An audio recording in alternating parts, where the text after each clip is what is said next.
Exactly. we're Yeah. we're talking about how to best practices of Q&As.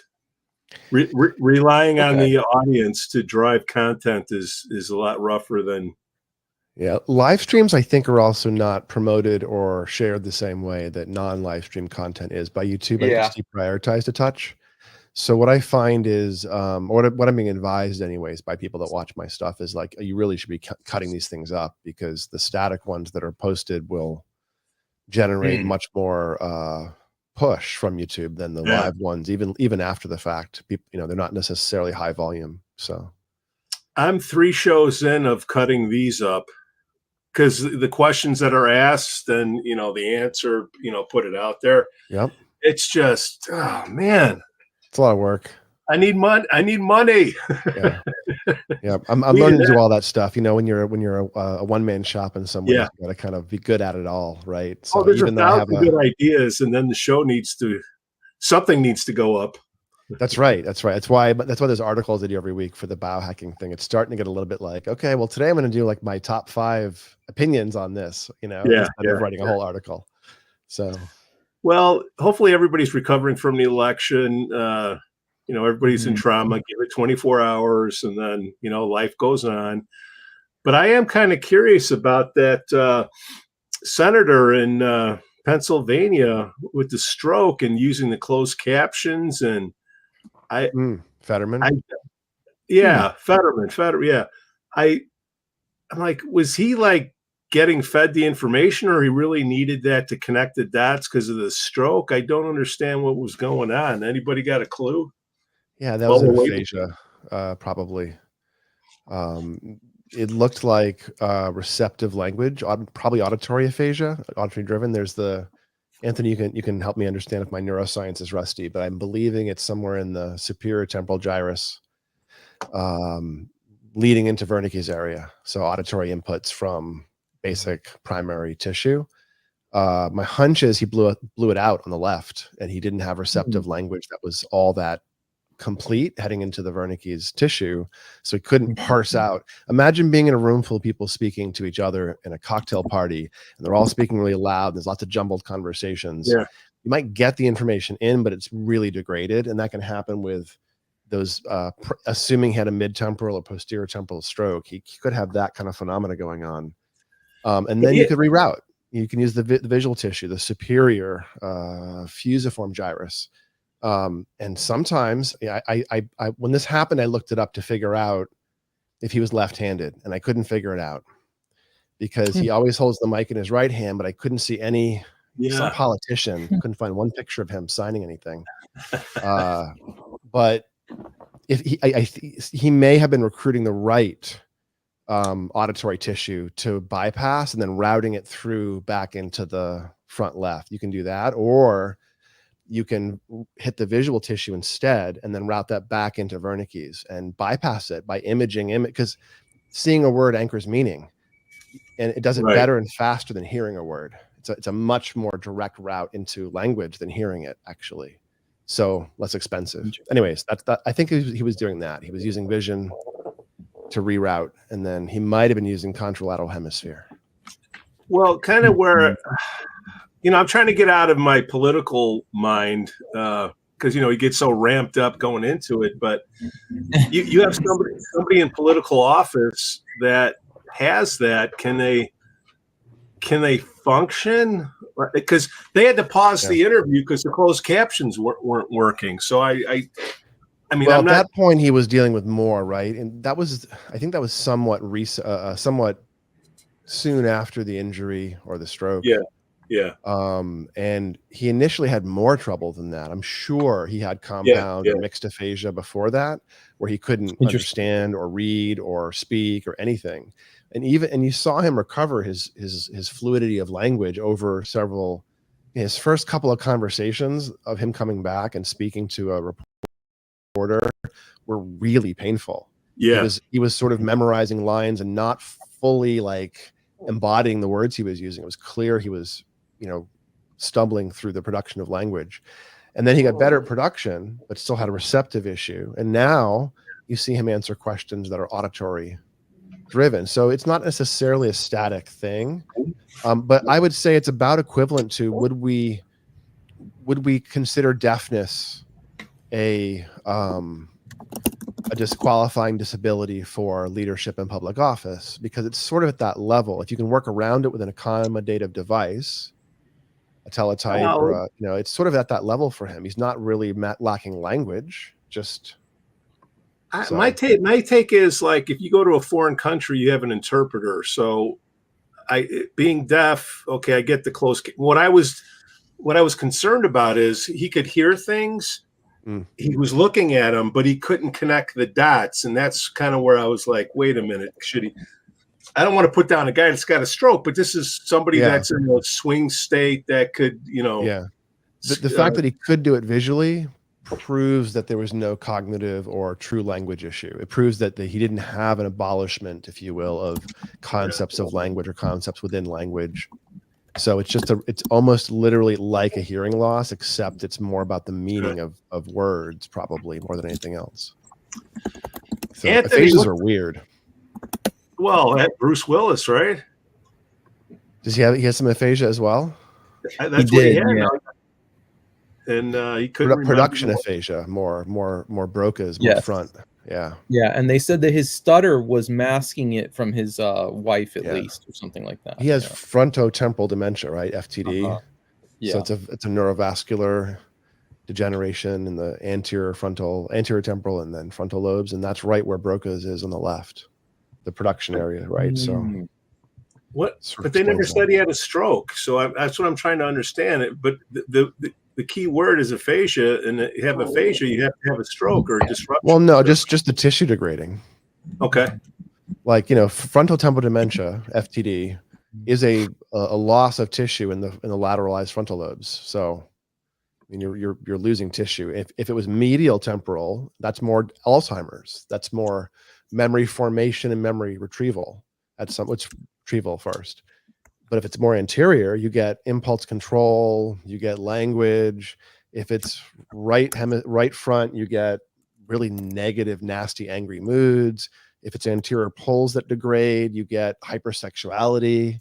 You can get sort of localized tissue to describe the phenomena you're seeing. This is the core of neuropsychology, that closely aligned field that we sort of hang out in the shadow of, doing like prognostic work on phenotypes. We're kind of doing the neuropsych thing of trying to localize the resource or figure out what that thing is from mystical data that is, patterns in testing. So, Anthony, what's been going on, man? I saw your emails, I see your posts, and like I said, I've been in political mode, all week, and I'm trying to decompress. Take my mind off of things.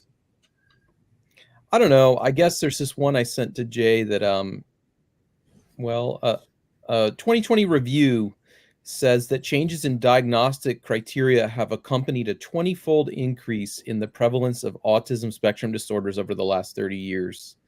And so, Jay's response was, and I think something in that paper was, they're alleging that there's overdiagnosis of autism because they're confusing other conditions potentially as autism.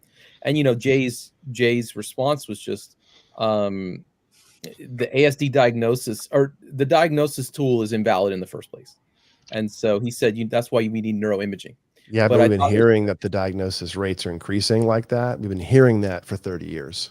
Like I started working in autism 25 or 30 years ago, and I've been hearing since then that autism rates are skyrocketing. Oh, it's the diagnostic criteria. And they keep going up. And the diagnostic criteria are not continually loosening to create a bigger bucket. We are actually getting something happening. It's just not a clear signal against that phenomena. So I've been hearing that same thing for 30 years. I like that. Mm-hmm. So, well, I came across, and Jay can chime in too, but so obesity, parental obesity, actually greatly increases the risk of autism.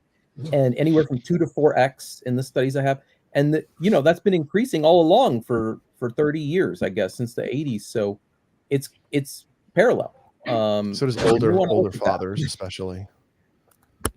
Yeah. Factor. And we are having Both later parents. That's a trend since the 60s. I've heard So that that may as be a piece of well. it. Mhm. We don't know, right? We're still really neophytes and deeply understanding the brain. We're phenomenologicalists. So Jay? I think the granularity of the diagnosis historically may have been had to be more severely deviant to be called, but regardless of the rate of the diagnosis, if the diagnosis doesn't predict treatment, it's just categorization, and the diagnosis they admit is a spectrum. What the hell is that? Well, there's a lot of different things. They don't know what it is. It's a giant catch-all, and there's some subtle genetic things that end up in that same bucket that they're now differentiating, odd genetic variants that end up having negative cognitive impacts. The incidence of epileptiform content, for God's sakes, 70%. So it's is that there's a lot. changing, Jay? Do you have a perspective on epilepsy and instability events in the brain over the past 50 years? Do we see an increased dysregulation of our population of developmental and non-developmental people? Because you've seen more EEGs than anyone I know, and maybe anyone knows. In fact, it's predictive of the psychiatric presentations quite often with no history of seizure, but you can see the temporal lobe discharges and their events of out of control rage, and they're linked. And if you give them an anticonvulsant, you get a positive clinical outcome. Ron Swasina's group that we saw epileptiform content. These are psychiatric patients, including some on the spectrum, but they're all in there as psych patients, not for epilepsy, and they don't have a history of epilepsy. But they had discharges in their EEG. We recommended an anticonvulsant be considered, and they actually followed through and gave that 85% clinical positive change.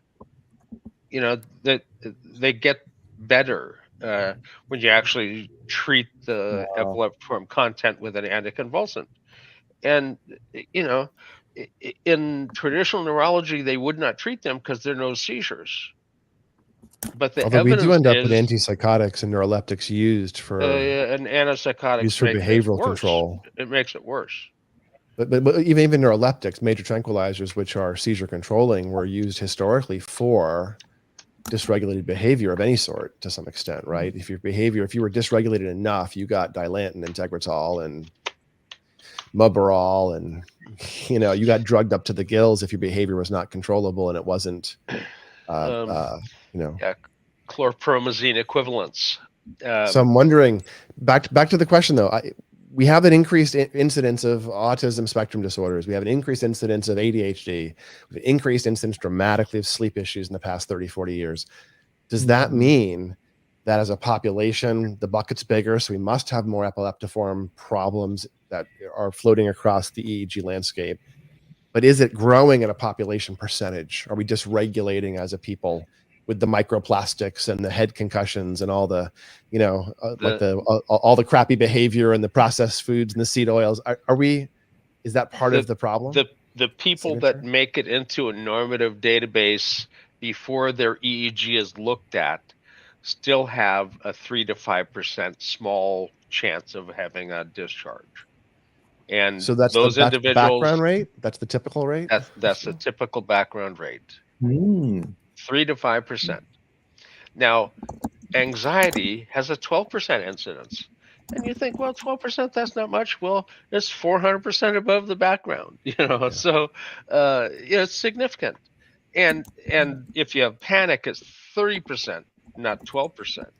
So the number of epileptiform discharges you see ends up changing kind of how you present clinically as well. So, and this is true across label, right? So we have this in the neuroatypical broad landscape. We have it in autism, ADHD, bipolar, it's a schizophrenia. transdiagnostic marker. It's what between 20 and up to 50% or something, right? Depending on the. I've listened to your talks. And there the are some cases where it meta-analysis seems higher. for autism was gigantic, and again, that one study had over 1,000 people in it, and they did 24-hour EEG, and they had an 85% incidence.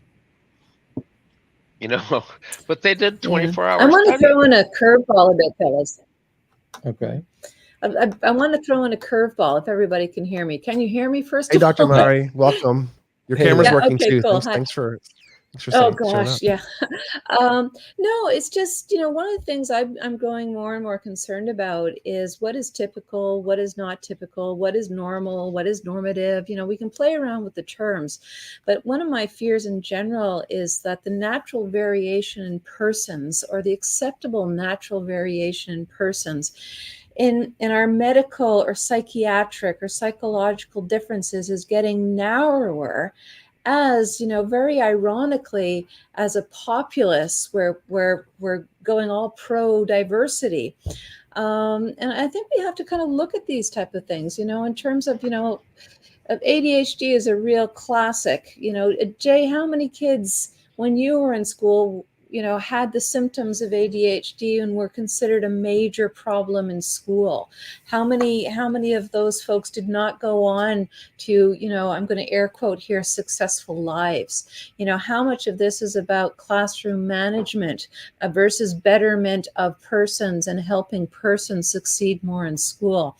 Not to throw in the loop about, the finances here. Canada is a really good example. If you get that diagnosis of autism within certain age ranges, you can get up to $20,000, for different forms of therapy and aid. So there's so many different layers here.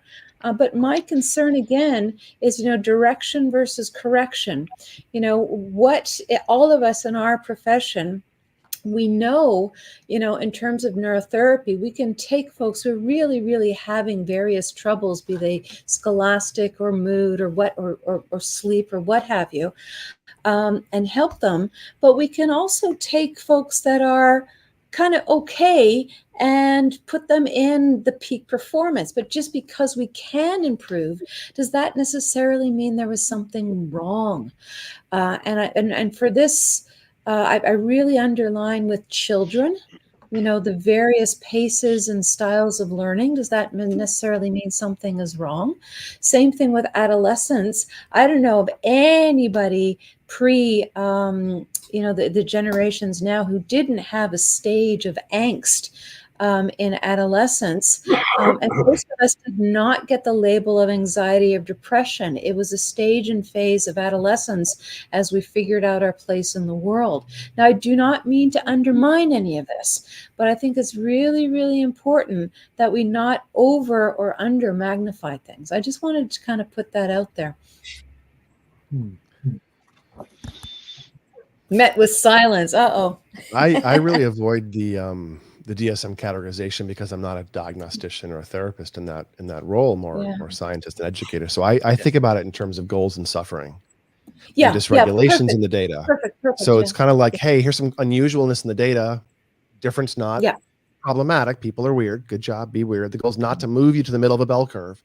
The goal is to use things that stick out and test ideas. Here's what's plausible or often true across a population. Use that to see if they jive with your goals or suffering, and if they do, well, then great. Then you have some low-hanging fruit. Turn the street light on. Look for the keys right under the light you happen to have. If there's obvious stuff, take care of it. It's regulatory if it fits your goals or suffering. You can then help people with this real serious transformation without pathologizing it, and it's often works well that way. I will say, part of my job today, I was talking to some parent and their kid, and I literally had a conversation about, was this an appropriate or dysregulated amount of angst? Is this a normal teenage 14-year-old angst, or are we seeing something that's, so I frame stuff like that because parents are like, is this normal? And I talk to so many parents. I'm like, that's totally, that sounds pretty typical. Your kid with developmental issues is having hormones. Yeah, that's totally, cool. That sounds just fine. Wait, what is normal?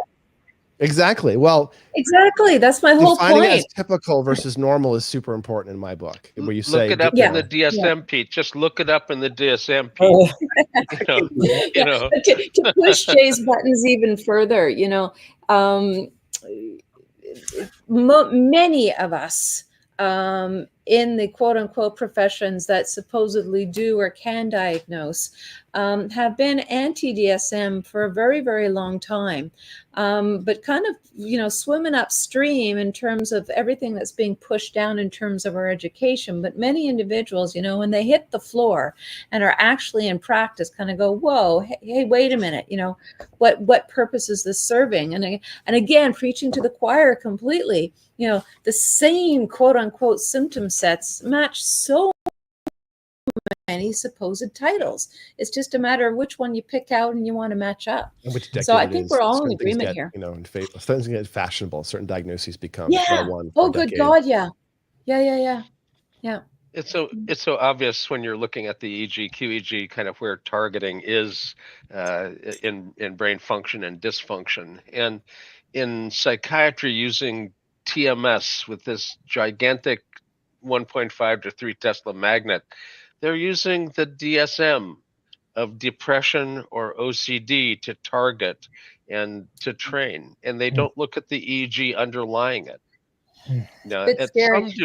some do, but it's not normal. I mean, the Yeah, common I have thing is a psychiatrists. psychiatrist that has the machine and gets a tech to operate the machine, and they can find the spot that makes the fingers wiggle, and they can go forward from that and find the spot to treat depression. It's hard though for them to choose to do something off label. I mean, I have psychiatrists that use the Q to learn about brains of their clients. They make sure they're in the ballpark, but they use it not to sort of then target the TMS, because now they're operating in kind of no man's land. Instead, they use it to sort of screen in or out people that are the common good recipients for the SAINT protocol, let's say.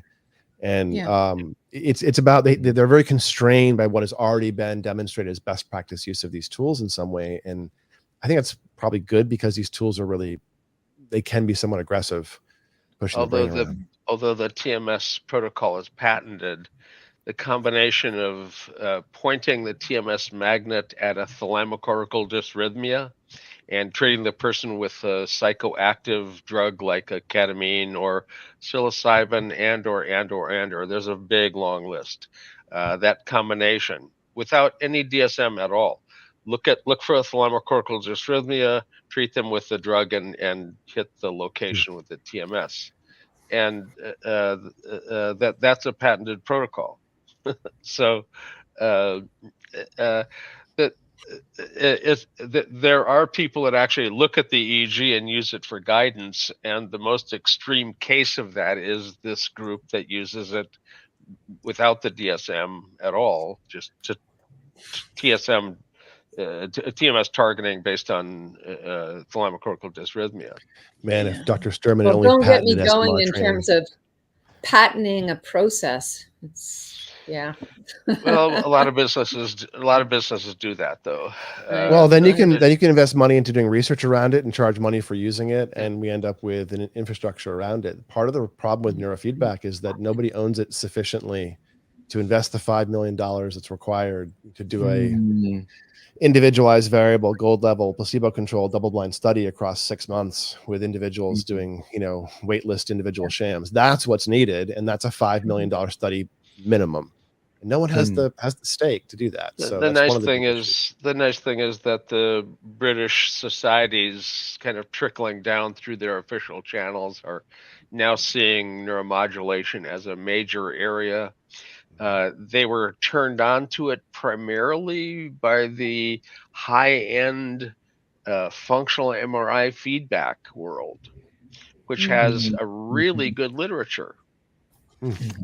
But it's also, a very individualized, personalized location with the treatment is targeted. So you can actually target the anterior cingulate for OCD treatment, and that one was one of the first ones to emerge. But there's MEG feedback that also was very interesting to them. It was blinded and placebo controlled, and they used MEG to control the insula. And the MEG can see very, very nicely subcortically. It's MEG. It's not constrained the same way EEG is. And they modulated pain with MEG feedback. So it's a neurofeedback, but it's MEG, not EEG based. Oh, cool. You can localize the insula with Loretta and do it with EEG as well. But this particular study had MEG, which is obviously higher end and very much more attractive as a. Yeah, but is all this necessary? Are all these drugs and all this high-end equipment necessary? You know, the cortical thalamic dysrhythmia, do some SMR. Go to OCD, do some focused amplitude training. You don't need all these tools. I'm Thank you, I'm being Andrew. Thank inflammatory you. here. Yeah, But some of the good old basic protocols. The thing is, the portal has opened for those very high-end applications. The other things need to jump through. The interest is there. The scientific community isn't scoffing at neurofeedback as just a bunch of hippies. As I say, I have to apologize for that reputation. Yeah, your fault. Yeah, I was there, So. Well, a lot of long-haired, So, Dr. Hill, let's go back to that 5 million, okay? Magic wand, 5 million. What does that get you, and how can that move the field forward? So, if I put a business plan together and I came up with the 5 million, and we came up with this study, like that's the input. What's the output? How does that? That's the problem. The output is hard to justify. Yeah, because the 5 million investment would probably push the field. I mean, one episode of Joe Rogan that I was on probably gave the field a $5 million bump, and that was a break even. Like seriously, like everyone called me the day after, or the week after, or the month after. Oh my gosh, thank you so much! I got all this business just because I educated for half an hour about neurofeedback as part of my rant for whatever. So the 5 million would get you a really good, solid study. We would do, Would that be enough data though? Everybody says, "Show me more data." That'd be so that would check that box. Okay. Totally, yeah, because you can show neurofeedback happening in real time in the brain as a live process. You can demonstrate it actually happening, as a visible process that's almost like an ERP. Yeah. And you could do individualized work. You could do tailored work following a person's change, which is one thing that's avoided or omitted because of complexity in classic studies. You could do placebo-controlled with eager or some other way of being more elegant, perhaps, or more creative. But you can do placebo-controlled work with eager. It's really straightforward. And then you could do a large enough N to capture the effect size of the thing you were studying, a population interest or a behavioral thing in normals or whatever, neurotypicals. So who knows? Thank you for catching that. Yeah. So 5 million would get us the research, but it wouldn't necessarily suddenly extinguish 50 years of research of little small N's and like case studies and people that believe in it talking a little bit beyond their data and lots of like somewhat interesting studies that show results, but not perfectly so you have to be a research scientist to convince yourself that neurofeedback works. Basically, you have to read enough of the research to go, oh yeah. If you just try to read one study, you end up reading Russell Barkley's diatribe about how it doesn't work, and you walk away from that, and that's it.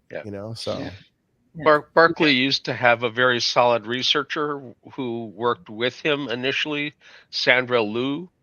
And Sandra obviously is no longer working with him. She works out of Semel Research at UCLA Psychiatry and does a very professional job and looks at EEG signatures that correspond with various medications, and also has done work on meta-analysis for neurofeedback as well as medication impacts on ADD, ADHD. She's an honest researcher and showed neurofeedback to be quite positive in the meta-analysis she was an author of, along with Martijn Arns. So, Barkley is still being paid. He's still a shill, always has been. Well, he has a loud voice and has a lot of, media out there sort of is the place you end up if you start asking questions about neurofeedback. You end up essentially reading position papers from the insurance companies saying it doesn't work. And also when I was doing my PhD, and I already had been practicing in neurotherapy probably for 10 years at least. We were all presented with Barclay. I mean, it was, I just had to keep my mouth shut in order to pass some of my courses. I mean, it was at that level then. So, guys, we have a question. Oh, I'm sorry, Dr. Mar, but we do have a question. As a this is from T Sunlight. As a layperson beginning the sunlight. Okay, I'm extra sunlight, yeah. there. As a layperson, I wasn't sure if that was a name or something. As a layperson beginning neurofeedback, what questions should I ask my practitioner? Very general, I know. What do you see in my EEG? There you go. And have you seen it before? Have you worked with my goal, my complaint, my particular set of things before? How much have you worked with it before? What is my experience going to be? I think a lot of providers do things differently, one to the next, and many, many ways of approaching this can be good. Yeah. The necessary part is a provider who listens to you and communicates well with you about what's going on, and doesn't just The input part of this question is like who's asking. I mean, this is as a layperson beginning neurofeedback. Well, a layperson doesn't just ask. Would you bump into the headset somehow? You sat down and it was on the seat next to you on a bus. How did this happen? By accident? You're coming to neurofeedback for something, and that the reason that you're coming to it makes a big difference in what you ask for a provider. And if you're coming to it for a meditative purpose, it's a whole different thing than if you're coming to it with a particular complaint, migraine, intractable epilepsy, looking for control. I mean, there's a wide range from very severe medical to cognitive enhancement. So the professional that you'd be looking for is going to have a wide variety of different kinds of credential along that spectrum, and you need to be looking for an appropriate professional. If you're working in epilepsy, they've obviously got to have specialized experience in that area. But a psychologist or a counselor or a chiropractic office, a neurophysiology group that specializes in feedback. I mean, there's a wide variety of folks, and there's also general health and wellness devices. If you're just a lay person beginning neurofeedback, you may end up just trying one of the general health and wellness things if there's no particular purpose other than curiosity that made you bump into the neurofeedback world. So the who you are and what brought you to the question ends up making a big difference in who the answer is. In our third show, August 7th, I believe Joy Lunt put together 9 questions to ask your neurofeedback practitioner. I put the link in the show notes so you can reference that as well. Plus, love to hear what everybody else asks on their intake. Yeah, but I think what Jay said is perfect. Just the one line. It all is going to depend on why you're there, right? Yeah, I mean, BCIA is a base level certification that could be for pelvic floor and not neurofeedback. So you can't just say BCIA. You've got to look at exactly what kind of BCIA biofeedback or neurofeedback, and are they EEG experienced? Do they have QEEG certification, perhaps? But you're going to need to see that they're experienced with EEG. Yeah. Does everybody use movies or games, or what's just simple? Keep it simple, Heath? I like to say keep it boring. Especially when you're working with anybody with an attention issue. I mean, we talked about this before, and I think it bears repeating every single time. If you are trying to help somebody with any form of attention deficit, okay, and what you're training them on captures their attention, your results in the session are going to look great, and it doesn't translate into the environments where they actually have attention deficit. I think that's the big one. And, having a little bit of fun here, many ways to skin a cat. I mean, Andrew and I will have different answers. Jay goes to a level of complexity in terms of, the type of cases that he works with that many other people would not work with. So it's a huge, it depends. If you're working on sleep, are you going after SMR, or are you lowering beta and the occipit or raising theta? I mean, also depending on what you're doing, how you're accessing all of that, it's going to range incredibly. And maybe looping back into the question, what question should you ask your practitioner? Please don't ask them what equipment they use, ask them how they use their equipment. Things like that. I also think if a practitioner is over attached to a system or a protocol, and I'd love the rest of the panel here to echo back. Generally speaking, that's not the best kind of sign. You want them to have a broad scope of knowledge and then pick a tool that helps them to help you. Would other people agree with that? Yeah. I hate to suggest that there's a hard rule in picking somebody with experience, but I think time is a teacher that's hard to jump. Yeah. And I'd refer to a study that came out of North Texas, Jeannie Bohenheimer Davis's group, Larry Johnson. He sent out the same exact EEG epochs already edited to a bunch of different QEEG services and got back recommendations for training. And when he got them back, he was mortified. It looked like this was just random BS, and he went into Jeannie and said, this is crazy. This is all just random stuff. And she said, well, start to examine it. Split them between more than 5 years and less than 5 years of experience. And when he did that, there was a more than 5 years experience clustered around an area in general. They weren't all in full agreement, but there was at least a general agreement. The ones below 5 years, it was more random. So there's probably a learning curve with respect to the working with this complex system. I would ask, how many years have you been doing this? And if they're really, really new at it, I would want to know kind of what their outcomes have been, and I'd be a little more leery if they just started. And do you have a mentor? I think that's a big one as well.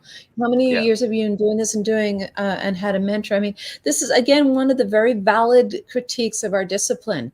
And many other professions, you go to school, you do a practicum, you do an internship, you have a mentor, there are many, not just months, sometimes years, where you're working in parallel with somebody with a lot of knowledge and experience who will guide you and I don't want to say catch your errors, but really good supervisors don't let you make any errors, if that makes any sense.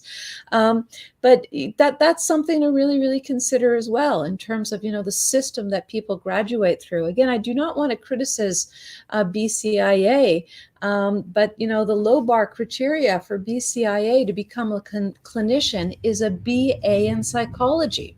Okay, that doesn't give you any experience with working with the general public, treating the general public, or training the general public, right?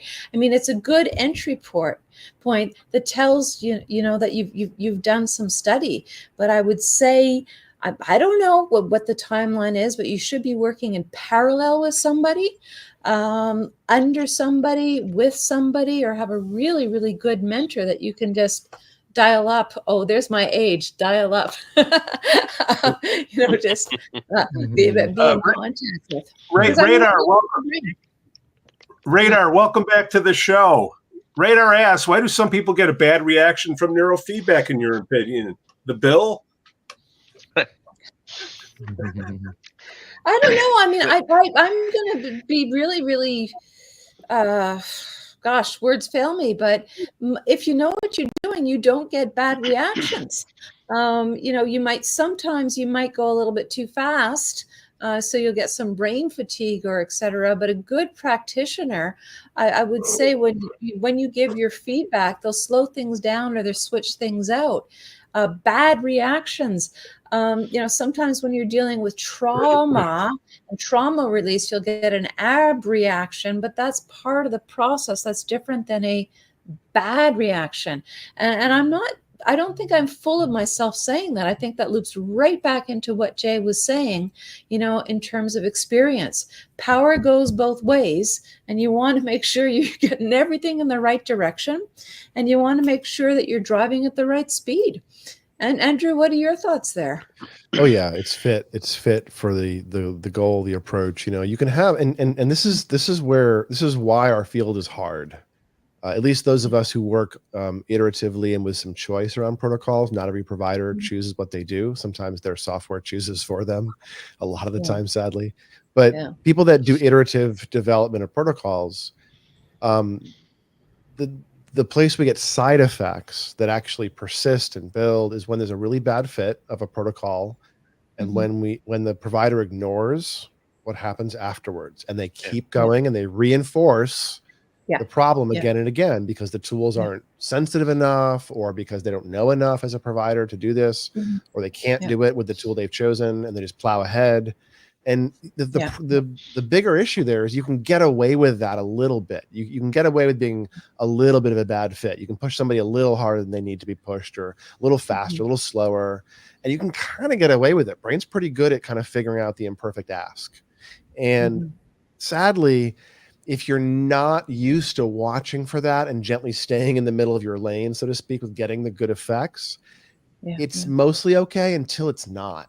Until somebody's really overactivated with anxiety, or really has dysregulated sleep, or you've exhausted the person with seizures so much the seizure breaks through. And these things do happen. And I get people all the time who've been pushed into especially anxiety places with certain non-adjusting neurofeedback tools that are sort of black boxes, and they get thrown off, and it's kind of a sticky effect because they're just told to push through.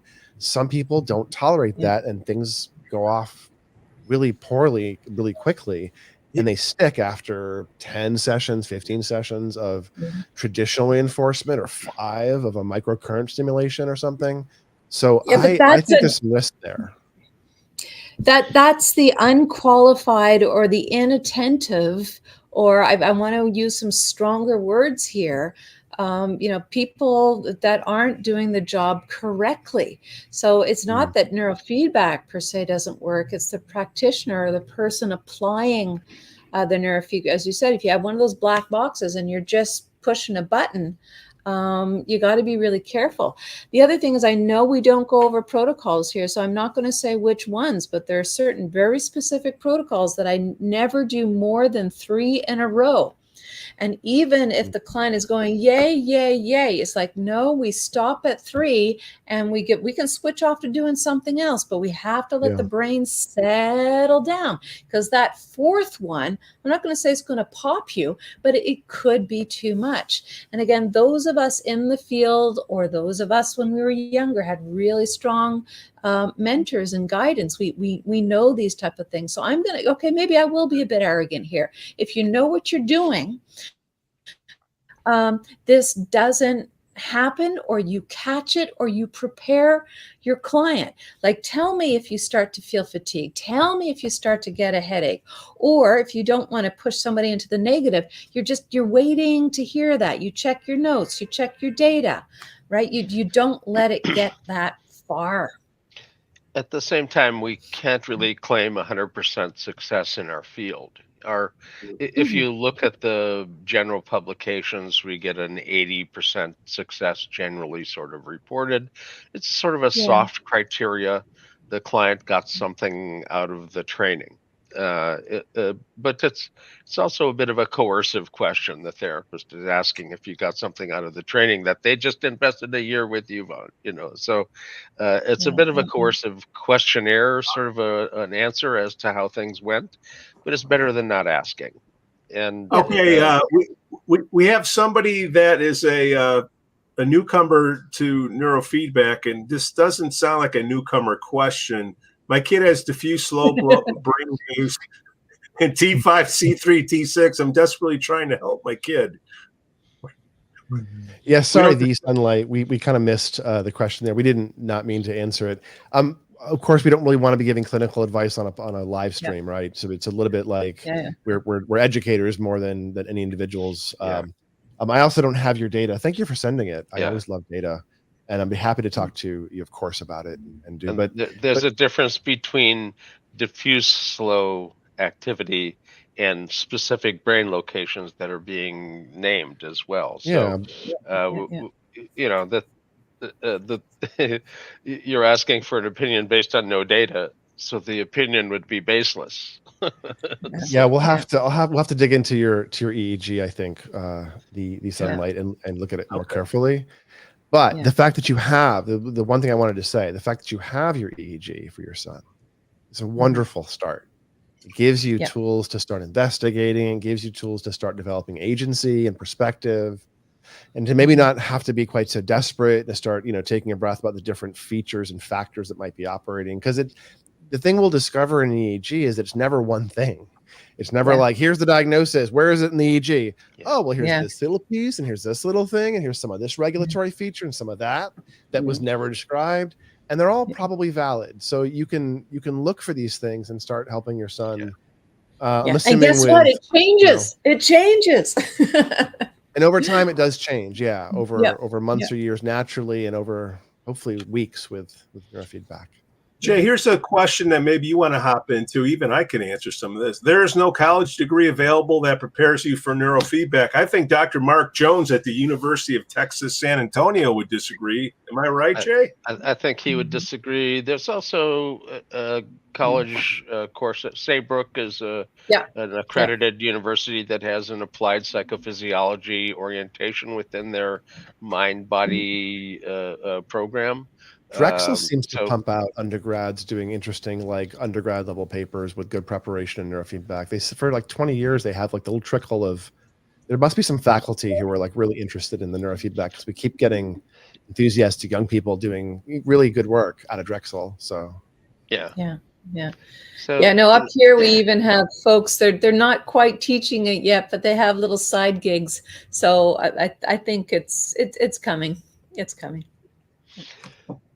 And if you don't mind going international, Oxford just had a very big meeting oriented to neurofeedback. Quite a few years ago, Open University had Yuri Kropotov and myself over for a 4-day lecture. So the universities internationally, there's a lot of universities that have neurofeedback oriented trainings. Graz, Austria under Gert Furcheller, Salzburg, Austria under Wolfgang Klemisch. A lot of these, though, now you're into grad level. That's the thing. I mean, there is no undergrad that really gets you ready to do neurofeedback. Yeah, you got to do psychology, right? It's not a bad idea. Gets you some of the backing. I mean, it's like, modern science these days requires all these different disciplines to do well. Good neurofeedback practitioners end up being multi-specialist scientists. So, you can't do a 4 or 5 year, bachelor's, master's program and really get well prepared in the educational aspects, because it's not just an education problem. there's all this like, let's stare at signals for 5 years at least, apparently, before we get our judgment down about what we're looking at. So that piece of it, I don't think there is a good training program. Yes, you can do several, 6-month, 1-year mentorships and training programs, but you then have to just do the work, and you can actually avoid all the college high-level prep. Some of the best people I know at this don't have the traditional preparation education. They've just been doing it for a very long time. So, that might be the number one important thing to check out for getting confident in somebody, is the length of experience. I don't want to put it down, but you have trade schools out there, you have community colleges out there that are not fully populated. If we could get it together on what allied health. This is an allied health problem. You get somebody in like the LPN or other kind of like allied health. You can become registered as an EEG tech, and that's useful because you become very good at EEG recordings and understanding waveforms. But that doesn't get you neurofeedback. That gets you recording. And then you go work for a psychologist or a psychiatrist and do the neurofeedback and become this sort of hands-on fine-tuning person who knows the brain really well. Because a lot of psychologists and psychiatrists don't necessarily have the depth of neuro knowledge or the physiological knowledge that you need to do neurofeedback well. They have to close that gap off and learn. I'm fine being a back lab tech. Right. It's fine. I'm fine being the talent in the background. It served me well being a back lab tech, looking at 500,000 EEGs as they went by. So. No, we can bring Anthony on this, because we talked about this if not the last show, the one before, as I think we're all in agreement that every discipline and degree has a scope, and I think what this commenter said is nobody comes out of a program, any type of certified or registered program with the knowledge that you need to practice. I think that's just a fact. If you have MD, psychiatry, psychology, those tend to be the biggies, and have no training in neuro or EEG. I mean, I'm not saying you might as well have a BA in fine arts or something, but you need the complement. The two go together. And I would say there's certain fields where if you have both complements, wow, and other ones, as everybody was saying, if you've been training for years and years and years and have a good mentor, that's how a lot of, I would say, Jay, in your days, how a lot of people got into this. But I think we also have to put on before we go to the question, I think, we also have to be really, really careful about people who almost literally just plop down some money, take a weekend workshop, and then start putting electrodes or something on somebody's head. That is dangerous. That's the one combo you don't want. And there's a not insignificant amount of that happening over the past 20, 30 years. Like that happened, the 3-day workshop, the 2-day workshop. I know how to do neurofeedback now. There's a lot of that. Yeah, that's the danger. That's the classification you want to be careful of. Biggest problem I see with neurofeedback is it seems impossible to make money, therefore nearly impossible to scale up. You're a Debbie Downer, Radar. Well, what is it? I think Linda Thompson made this joke. Jay, it's your joke as well, right? How do you make $1 million in neurotherapy? Start with 5. No, well, usually we start with 2, but start with 5. The old joke may have been even started by me. How do you make a small fortune in neurofeedback or biofeedback? You start with a large one. The investment in startup of early stuff, Well, I mean, I don't mind sharing here. We're hiring now, by the way, if anybody's interested in coming up and joining the Swingle Clinic. But, I've been interviewing folks, out of school with their PhDs, very willing to train them up. But they can go and make astronomical money right out of school in assessment, in good old DSM guided assessment. This is a discipline for the heart. You can make a living out of it, but I mean, if your goal is to, make a gazillion dollars. It's pharmacology, it's assessment, it's all the stuff that we kind of rant against. And well, all my unfortunately, competitors it's in New not. York City are psychiatrists and psychotherapists charging $300 a session for neurofeedback. And they're not Yeah. doing neurofeedback for $300 a session. They're psychiatrists who charge $300 an hour, and they use neurofeedback Right. as their primary tool. And so Yeah. that's how you make money, is you do something that makes money itself, and then you use neurofeedback as your tool set. And that's really, Yeah, if you but want to make many of money, us how to just do it can't as an charge individual. that. I don't know. I just No, I know, but can't. that's the answer to charge Radar's it. question at the Yeah. individual level. Now the Yeah. scalability question, Yeah. talk to me in 3 or 4 months. I have an answer for that, but I don't want to share it with you now. Well, you got to train out. Well, 80% of your business is remote. Andy. Why worry about scaling it up? Are you thinking about a damn franchise? Well, we're no, not doing adding French access. fries here. This is an access play. So, What we nah. do is access. It's giving people tools and agency by teaching them how their brain works. So, like, of course, we want more of that. If everyone did a attention test and a brain map and understood their own brains, we'd have way less suffering in the world. Yeah. We'd all understand, how we work with our stress and fatigue and attention, and would modify or adjust or build accommodation in. So I don't know.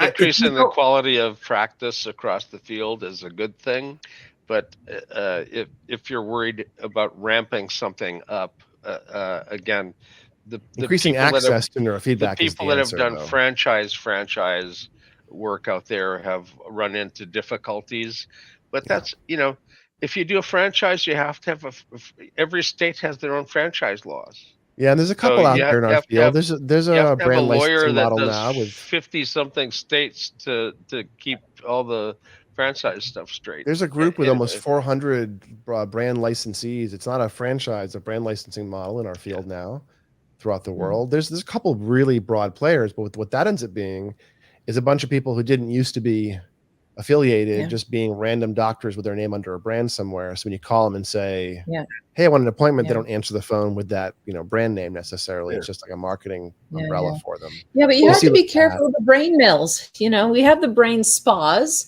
which I think all of us can comment on in a negative way. And we also have the brain mills, where people really aren't paying attention to the individual's EEG. And I mean, I don't think it's happened yet on a big scale, but I think, people are going to hit the wall. We're going to have some damage then. In order to have scale, you have to have standardization so you can ensure the service can go beyond. And I think the best thing. I'm going by standard. Yeah. Standardization, I think, is where we get into trouble, because I think everybody here, again, will really agree. There's no standardization of the individual brain. Yeah, but I think what Pete's saying is that the technology is not robust enough yet. Like you can't just put a hat on and know that signal quality is good still. And I don't want to hear about our AI headsets and things. They don't solve the problem yet.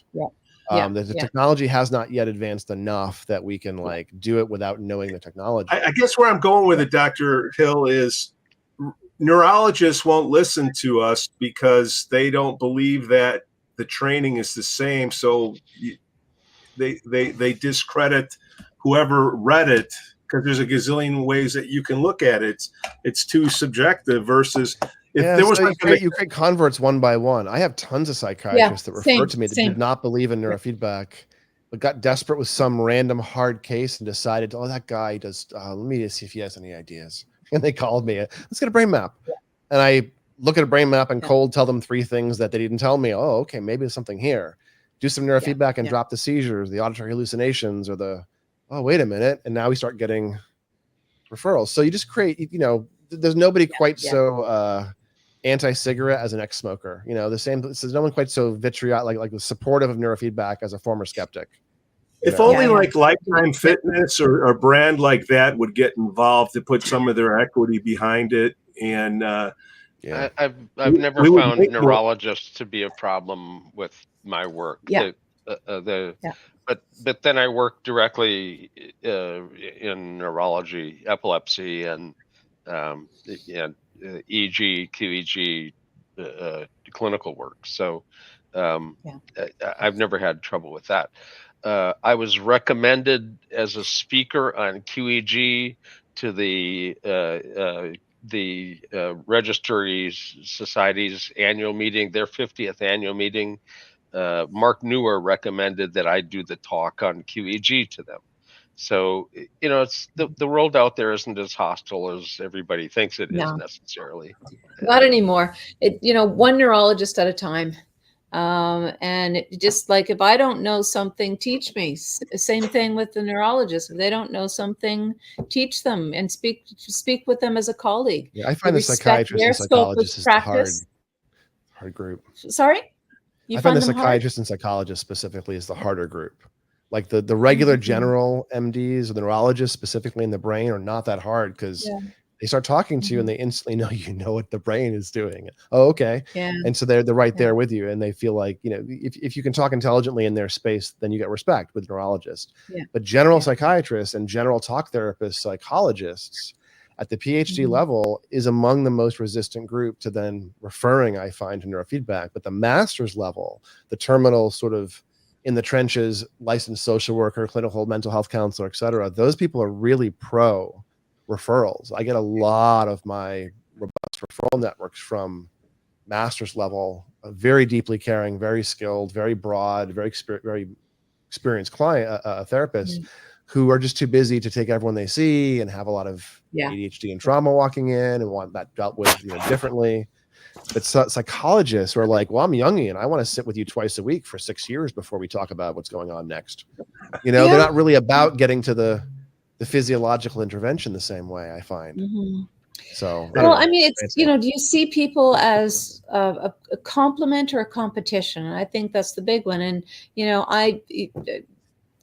my degree, or the little letters I have, it's PhD in psychology. Right. And I find for many folks, a little bit of counseling can really help along. It's a beautiful compliment. And then there are others where, you can talk and talk and talk until the cows don't come home. You go nowhere. You need to get in there on the brain. But again, I think it's the way you talk with folks. Right. And every discipline, go to a surgeon, they're going to recommend surgery. Go to massage therapists, they're going to recommend massage, right? But how do you differentiate, when surgery really is necessary, and when massage is and surgery will hurt, right? Yeah. All right, everybody, we're at time. Unless everybody got any. I'm tired. I was up late last night. I don't know why. Hardest working man in showbiz. Dr. Hill, Anthony Ramos, Jay Gunkelman, Dr. Marie Swingle, and Radar and The Sunlight. Thanks for showing up, adding some content. Hopefully we helped. Remember, check with your primary care physician first, because this is for entertainment informational purposes only. Have a great night, all. Okay. Bye-bye. Before you go, though, I'm curious. What were you talking about before with the stroke? Fetterman. John Fetterman. Okay. Senator from Pennsylvania. Because he was doing this combination thing where he was relying on an audio prompter, a visual prompter to do translation before he could respond. So he was working around some sort of auditory input aphasia was our theory. I think we're going to talk about that on tomorrow's show if anybody's around. Jay, Dr. Marie. Okay. Brush up. All right, guys. Stream's over. Bye. Okay, thanks.